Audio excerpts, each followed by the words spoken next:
किसी दरिया के पास एक मेंढक और एक चूहा रहता था। इनको वहां रहते मुद्दत हो गई थी, मगर इनकी आपस में बनती न थी। दोनों लड़ते रहते थे। मेंढक मौका पाकर चूहे पर झपटता, मगर चूहा भी कम होशियार न था। वो झट छलांग मारकर बचकर निकल जाता। इस तरह जब मेंढक बेखबर होता तो चूहा उस पर हमला कर देता। एक दिन मेंढक ने चूहे से कहा, इस तरह चोरी छुपे लड़ने से क्या फायदा, अगर हिम्मत है तो मैदान में आओ।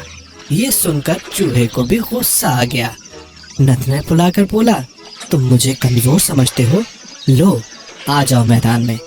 मेंढक और चूहा दोनों मैदान में आ गए।